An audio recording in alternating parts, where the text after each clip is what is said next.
Alright, Assalamualaikum warahmatullahi wabarakatuh.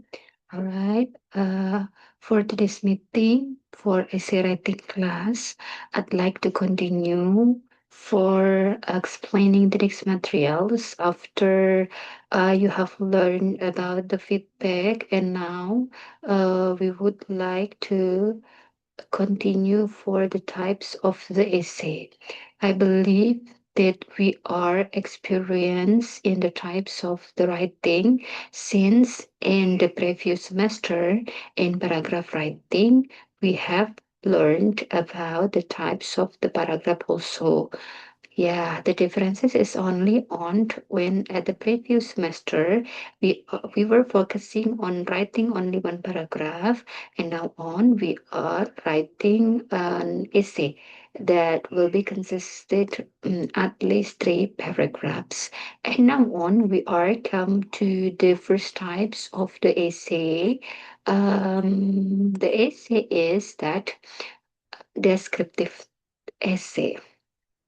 At the previous semester, we have also made our descriptive paragraph, and it is also the same, but we would like to divide it into several paragraphs, like like for the first one is on the introduction, and then the second one is in the body of the paragraph, and the last one is on the conclusions paragraph. So we have to make at least three paragraph, or we have to write at least three paragraphs.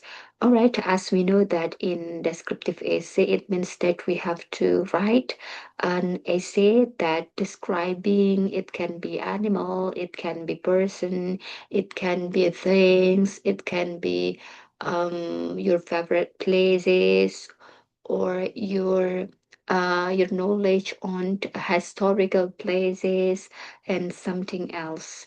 Therefore, we have to state it the main point that there are many verb, there are many language features that we can uh, use in descriptive essay, especially like mm, we can use our five sense and elaborate our ideas on the descriptive essay itself. Okay, before going to do discussions further about the five sense of our study, then I'd like to share it first about the outline in the descriptive essay. You can check it yourself in our handout that I have visualized descriptive essay outline starting from the introduction that at least there will be three elements of the introductions. You have to start your writing by writing the hook, and then continue it by content and the background of the information, and then you can end your introductions by writing your thesis statement, and then go to the next paragraph that will be body of the paragraph. If you have stated your thesis statement, it means that you have to elaborate your thesis statement in the body of paragraph. It will be stated, it will be started by writing your topic sentences, and then topic sentence, it's only one, and then there will be continued by the supporting sentences. Now, here in these supporting sentences, we would like to try to elaborate or explore the examples of the things that we would like to describe by using sensory details or actual details. Yeah, what is that? For example, we can use our sensory like when we would like to inhale something by using our nose, that we can nose or inhale when our mother are cooking something special or something delicious, that we can censor it by using the sensory details, or we can see it and then we can touch it and then we can feel it by it, the cooking itself. All right. That's in the body paragraph. And then the last one is in the conclusion. Like usual, we have to make a summary of the all main point that we have stated in the introductions and also in the body of the paragraph. Yeah.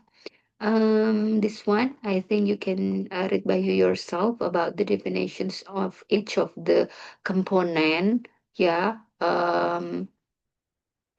Guess it's quite clear ya kalau yang untuk deskriptif paragraf seperti yang kemarin.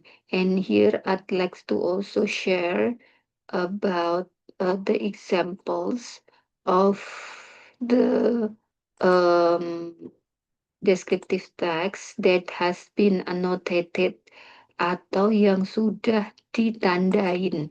Jadi kalian bisa membuat paragraf deskriptif paragraf atau deskriptif esai itu dengan menggunakan indera kita.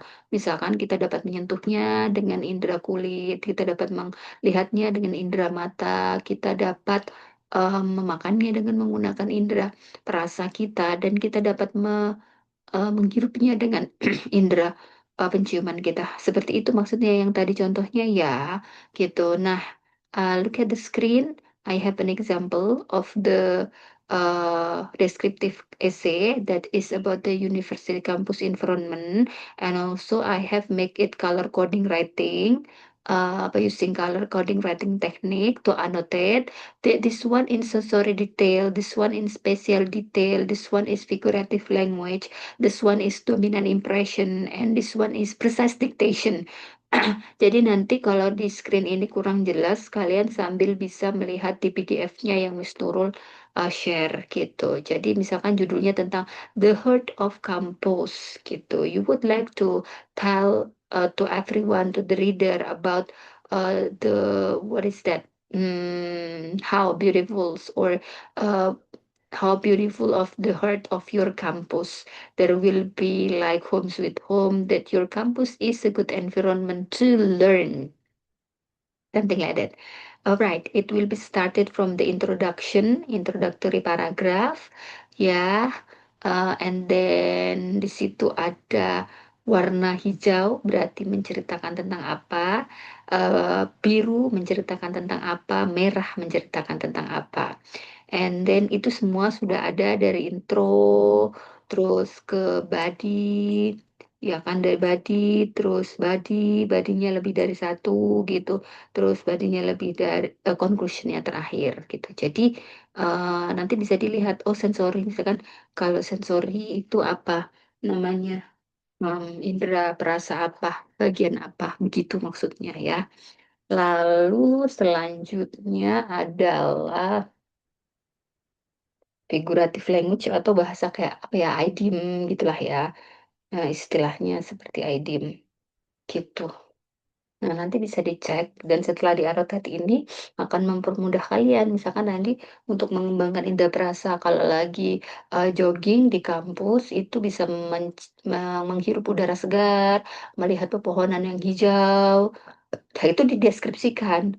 Jadi kayak gitu. Nah, untuk yang sering terjadi saat ini, yang di alur tujuan pembelajaran untuk pelajaran anak sekolah di SMP maupun di SMA, di ATP itu membuat tema dari descriptive text itu tentang daily activities.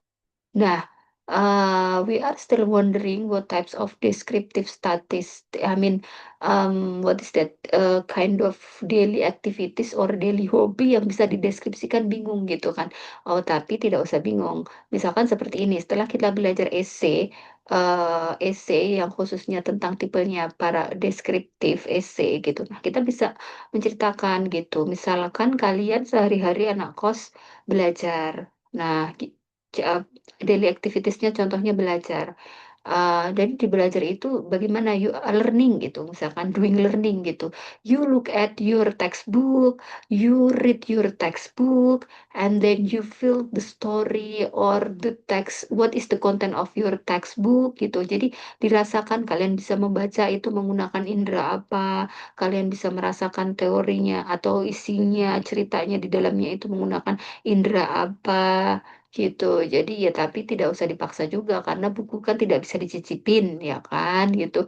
Nah, belajarnya di mana? Di dalam kos atau di luar kos atau di kampus gitu, di perpustakaan misalkan seperti itu. Nah, itu kan bisa diceritakan gitu.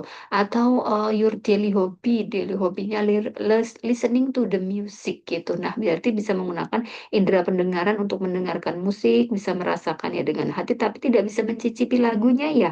Jadi disesuaikan saja nanti ketika akan mendeskripsikan listening to the music, learning mathematics or learning English or I mean learning grammar, learning speaking or etc. based on our department ya.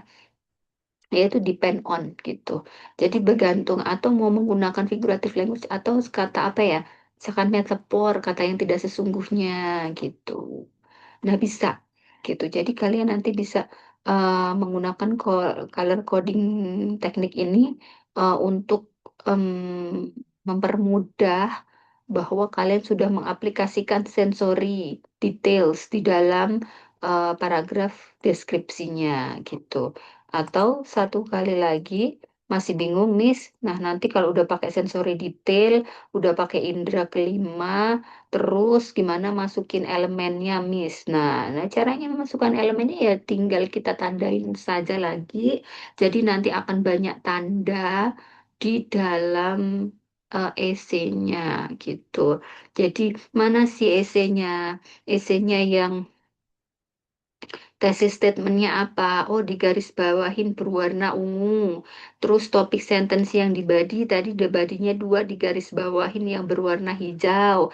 Lalu concluding-nya di garis bawahin berwarna orange gitu. Jadi kita bisa membaca nih elemen breakdown-nya sudah ada contohnya juga. Kalau misalkan tesis statement itu pastikan dia itu kan core dari apa namanya esai kita. Dia itu di situ harus stated di dalam introductory paragraph, terus nanti dikembangkan dan dijawab dari tesis itu di body paragrafnya. Lalu kita hanya mengulang kembali mana mana yang merupakan concluding. Jadi silahkan untuk minggu ini buat di bukunya masing-masing satu buah apa namanya deskriptif essay dan ditandain menggunakan warna sesuai warnanya Miss Nurul ini. Ini namanya color coding teknik. Jadi untuk tesis statement berwarna ungu, untuk topik sentence itu berwarna hijau, dan untuk concluding sentence itu berwarna oranye ya, orange. Orange. Lalu setelah itu apa namanya untuk yang sensorinya seperti yang tadi apakah menggunakan indera kelima tapi jangan menggunakan indera keenam ya karena kan nggak tampak nggak tampak di dalam eh, teksnya gitu. Nah, ini kayaknya harus beli pena warna-warni ya, satu aja beli penanya. Yang pena warna-warni yang satu pena itu tapi dia ada warna ungu, biru sama hijaunya. Atau kalau nggak ada seperti yang Miss Nur sebutkan, kalian bikin catatan sendiri. Kalau tesis statement kalian itu berwarna apa, terus badinya berwarna apa, conclusionnya berwarna apa. Tapi suggestion dari Miss Nurul untuk bisa menemukan pena yang tiga warna itu ungu, hijau dan juga orange. Ada kok Miss Nurul punya gitu. Jadi nanti kalau di situ tadi untuk yang elemen esainya digaris bawahin, tapi kalau untuk tulisannya atau kata-katanya di mana kalian yang menggunakan sensory details itu warna apa gitu. Jadi nggak disuruh hanya fokus ke sensory details aja ya untuk indera perasa. Untuk spatial order, figurative language sama dominant impression sama precise dictationnya tidak usah aja dulu. Jadi color coding writing techniques-nya fokus ke sensory details dan juga element of essay-nya.